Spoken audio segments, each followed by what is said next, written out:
figuring out good ideas. That's what Mr. Beast says. Yeah. Don't get sucked in because that's easy.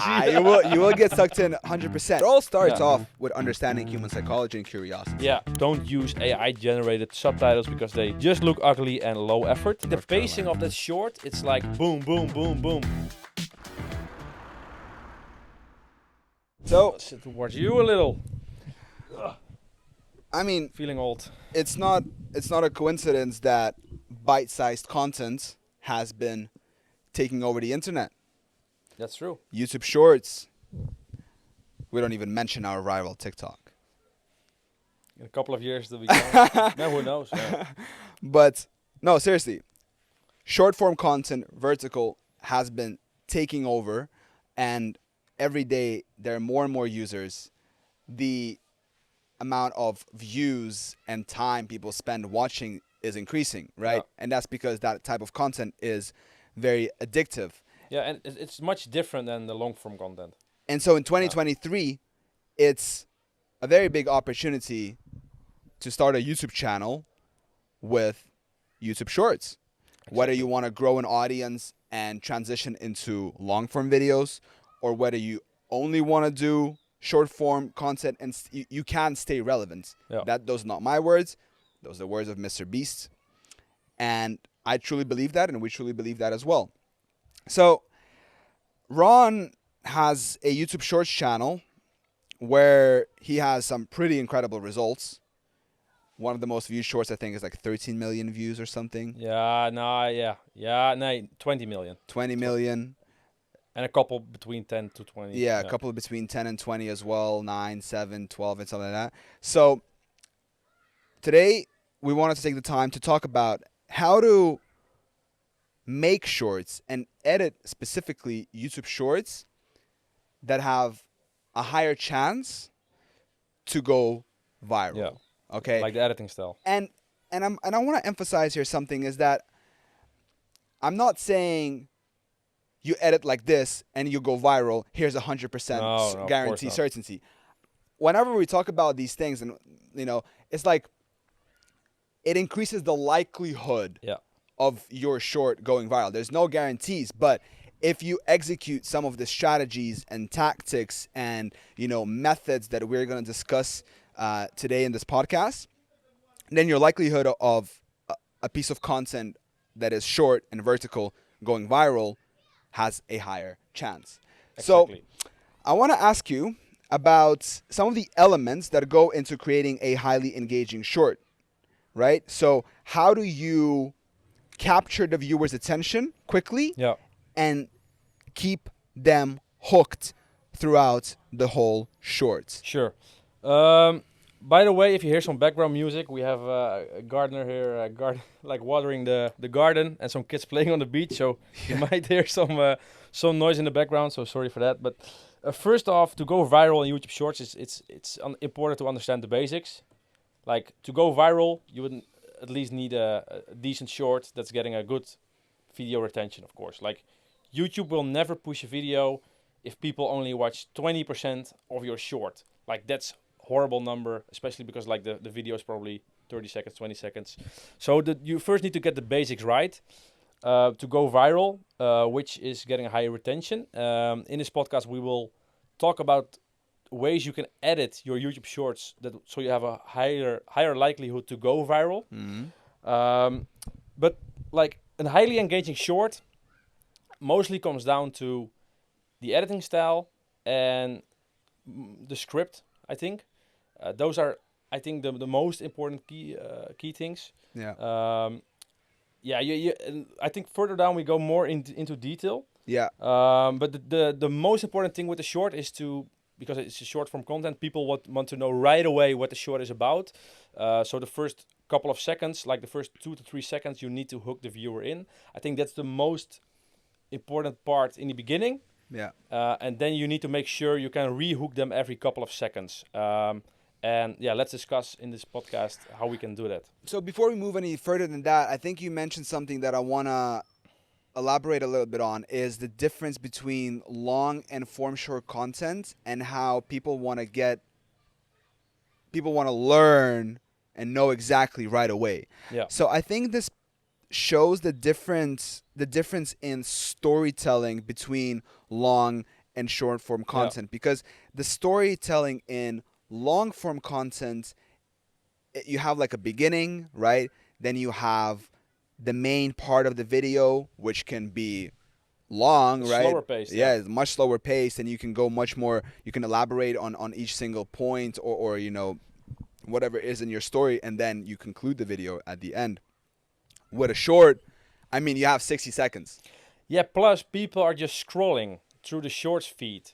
So, like, there's one scroll away before they skip you. Yeah. So if you don't hook them right away the first second, they're like, there are millions of other shorts I can check, and it's just under my thumb. I need to move my thumb like 1 centimeter, and you're gone. Yeah. So you have a very, very little gap of hooking the audience. So because with long form videos, it's like, yeah, you have the right column, right, of the suggested videos, but then there's still decision making to be done, which is you look, you decide, you move the mouse, you click. Yeah, and they also know, like, hey, this is a long video, so they are prepared to watch a long video. A little bit more committed. And exactly. And with shorts, it's just more the dopamine hit they want. Like maybe they're sitting on the toilet or waiting on the bus or something. They just want quick entertainment. Yeah. And the first couple of seconds, like the first 2 seconds, I think, are the most important part. And after that, you have a lot of strategies that you can implement to rehook the audience with different kind of editing styles. Yeah. I think the dynamic here is very important to also understand. Like, just elaborate a little bit more on that. Is like a person chooses to watch a long form video on their home feed and clicks on it. Right. That's a decision. With short form videos, you just scroll and you're relying on some neural processes. Yeah, you're basically not thinking. I think it's some sort of flow, like some sort of state. You're like, I just want entertainment, and people are just mindlessly scrolling through the shorts feed, I think, and they just want to see something interesting. Yeah. So you need to make sure you do that with your editing style, and of course the storytelling is also important with the short.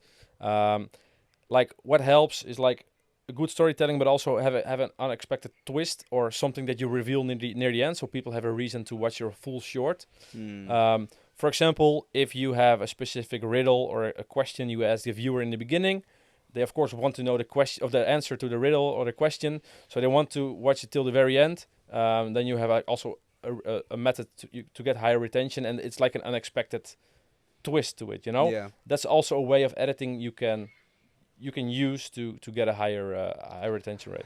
You know, reflecting back on my own behavior when I do watch shorts is that, or when I'm kind of trying to observe it from the side, is like, who watches those videos?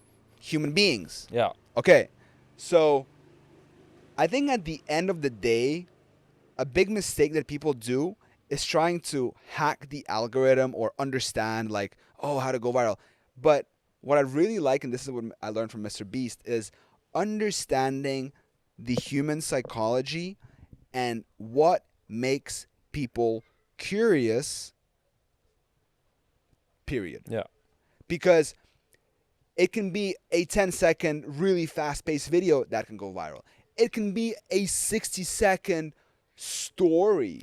Yeah, but still, in the story, you often see they are rehooking the viewers every 2 or 3 seconds. Yeah. Of course. Yeah. Or it can be something super, like, not dynamic, but it still gets millions of views because they're leveraging that human curiosity, you know? Yeah. Maybe they're keeping you in a tense situation. In a tense, you have to watch, and you almost feel that tension building up inside of you, and you're like, "Come it's like on, a movie, you know? Where is the ending of this?" And you're almost feeling like you want to scroll past. You know that feeling? Yeah. But you're staying there because you want to find out what happens at the end. A very simple example of this is when you watch a short and you see it looks interesting, and you see the text on the screen. Watch till the end. Like, it's so simple. That's one of the ways, right? Yeah, it's one of the most easy ways, but it works. I can't believe the ending. Yeah, exactly. It's the most easy way, and especially if the short starts off interesting, like maybe you see like an expensive car driving and watch till the end, you maybe think, oh, maybe it will crash. I can't believe what happened to this yeah, car. exactly. You know? Yeah. So those are good ways to keep the viewer engaged till the very end, and that's what YouTube eventually wants. YouTube wants, of course, that the audience likes your videos and want to keep the viewer on the platform because of it. Yeah. So a high retention rate really like a good storytelling really helps with a high retention rate. And it all starts off with understanding human psychology and curiosity. Yeah. Do you sometimes feel like YouTube can be a lonely journey? Perhaps you don't have any people in real life who share the same vision and passion for YouTube like you? Well, if that's the case, I have good news for you. You are invited to join a community of like-minded people who start faceless YouTube channels and automate them. You can join exclusive free masterminds with YouTube experts, ask questions in the community, and find like-minded people who will help you to accelerate your growth. Check out the description for a link to join the exclusive YouTube Business Academy. It's completely free. Yeah. Basically, how the brain works. Yeah, how the brain works, like what makes humans curious, and how do you hook someone into a story and keep them watching. Yeah. It all starts off with that, and then all of the tactics and strategies are building up on top of that. Yeah. They're kind of using those, like what's the word from trying to use? Exploiting. Yeah. Exploiting the human biases, basically. Like, remember the Ty Lopez ads with the car? Yeah. Or why do companies advertise perfume with beautiful women or high status looking men, right? Yeah. Or like expensive cars or whatever? Because those are called psychological biases. Yeah, they work. Otherwise, they wouldn't. Because they work. Yeah. Everybody thinks, oh, that's clickbait, but it works. Yeah, I agree. So basically, have an interesting story or an interesting script. Rehook the audience every 2 to 3 seconds. Make sure there's some sort of suspense to it. Ooh, that's a good word. Or a unique twist near the end. Basically, give people a reason to keep watching with your script. So that's mostly the script writing. Of course, what also is important now with shorts, everybody's seen it, subtitles. Like there are a lot of people watching shorts without audio because they're maybe in class or there are people who can't hear. Yeah, that's also, it's possible. Yeah. That could be a niche, making shorts for deaf people. It could be, who Maybe. knows? I don't know. I think it's very, very unique niche. But yeah, and not just subtitles, but the trend right now is using emojis and having the subtitles move around the screen. So basically, especially that works when you have like a talking head video, when there's not so much going on, but you have like subtitles moving across the screen with emojis. It keeps Alex Hormozy is the perfect example of it. It keeps you hooked because there's something happening on the screen every time. Yeah. So when you have like a boring footage, that can really help. Of course, clear audio is very important when people are listening to your short. So make sure that the audio is like clear and it's easy to understand for people. Mm-hmm. Like those are the basics, but I see a lot of shorts like with poor audio quality and also poor subtitles. Like there are people using like auto generators for subtitles, and you can like sometimes see the subtitles are incorrect and they don't really have a style to it. Right. Then it shows that you're putting no effort in your short, so there's all the likelihood of the video going viral is also pretty low. Yeah. And I think the other one, what a trick for high retention and to go viral as well, we've mentioned it before, and I think you know it as well, that's the loop effect, creating a perfect loop. Yeah. Yeah, I like it, to be honest. I find it... We tried it with YBA. Maybe we can, if we check the YBA shorts or your channel. I'm not sure. I think it's on my channel. On your channel, that one was perfect. It didn't go viral, so it's it's no. We don't know, but we're also like in a pretty tight niche. So it's no guarantee that your shorts are gonna go viral, but the retention is high. I'm certain of that. Yeah. But basically, the loop thing, and I'm sure you've seen it, and I like it so much, and because I always think about it, like how did they come up with that? Like how did they think of it? But it's not that hard once you start doing it. How did you do it? Basically, what I do is at the end, the short doesn't end. Yeah, that's the loop. That's the loop. The short doesn't end. It's the ending is the beginning of the short is a continuation of the end. So you can say the short ends on an open note. Yeah. it can be something like, and that is why. Boom, and it starts again. And it starts again. Yeah. And I'm sure you've seen it. Yeah. But like, it's such a creative way. Yeah. Like Ryan Trahan did it. Colin and Samir did it. Yeah. Really good. Those guys are really good at that. Bia Heza did it. Those are the 3 people that I know that had like executed on that really, really well. And it's also fun to do, I think. It's just another creative way just to experiment with what works. Yeah. Of course, your footage need to fit with it. Like if you use more stock footage and if you don't use a custom voiceover, it's more difficult. But it's definitely worth a try to boost your retention rate.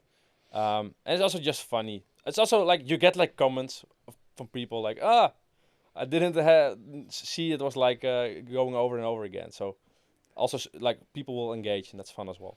So how would someone go about doing this? Like in terms of editing or? Yeah, in terms of like coming up with the idea, you know. Like basically your story always starts with an opening basically.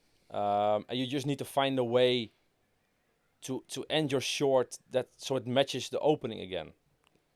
Or you can start off the short in the middle and people are like, what? Did I miss something? Did I pay attention to the first second?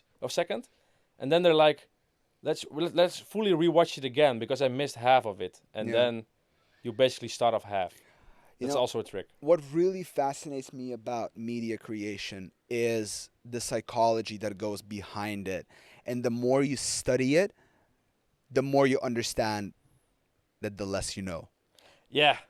It's so crazy, you know? Yeah. You can always think about, like, what is the perfect script? I'm, like, melting into this chair. Yeah, it's tough here, yeah. But, like, you know, I was just thinking now about starting the short with a fact, with a crazy fact that shocks you, you know.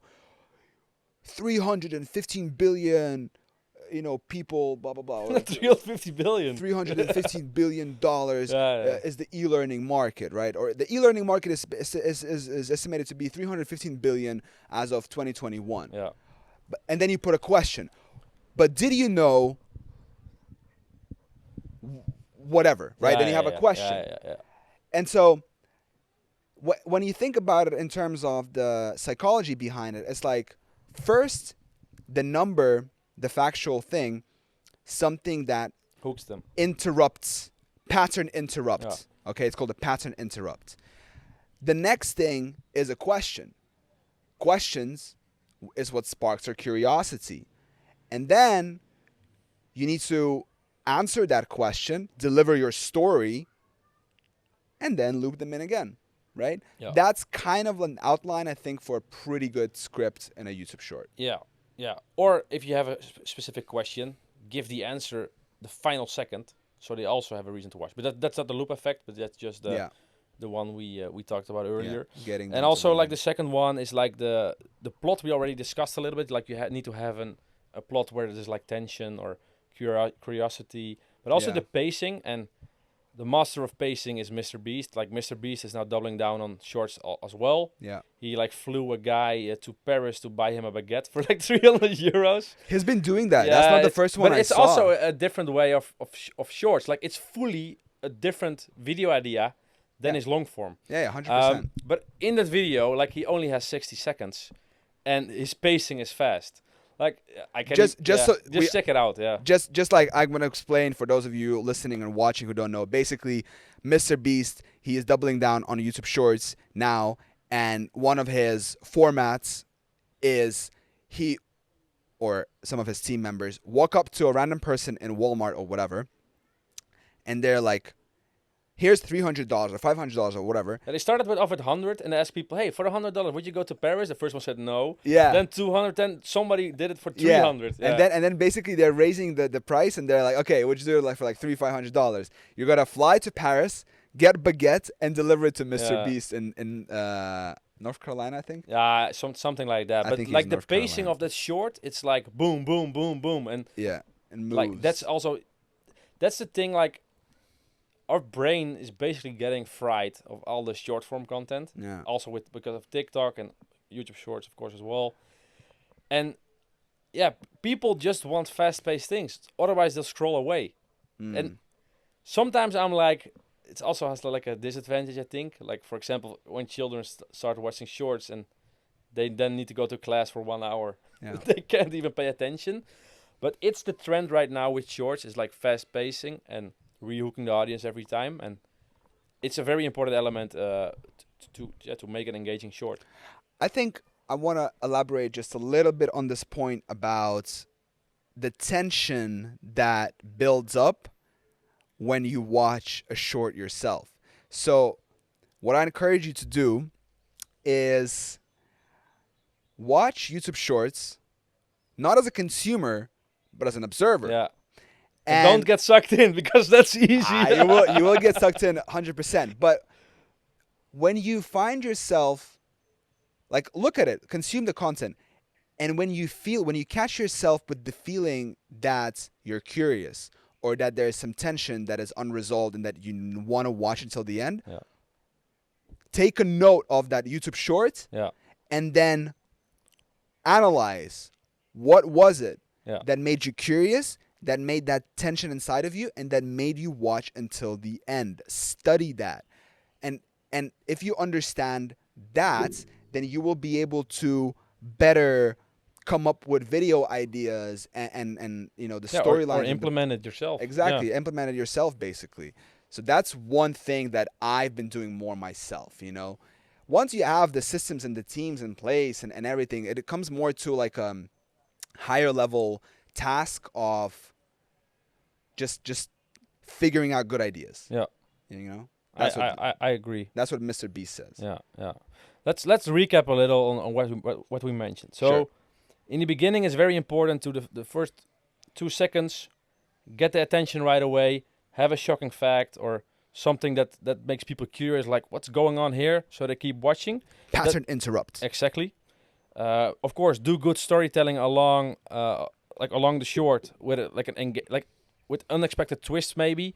Like, what you want to avoid is people already knowing the outcome, because they have no intention to watch further. So have unexpected twists in your maybe ask a question as well after the shocking fact. Yeah. Have, of course, clear. Whoa. Oh, that's a big one, bro. What is it? I don't know, but it's huge. For the listeners, there's like a, what is it? Like a oh my god, I don't even an animal, know. like an insect landing on George. Oh my god, this is crazy. It's just a small one, yeah. Bro, It's nothing. It's not small. And it flew away.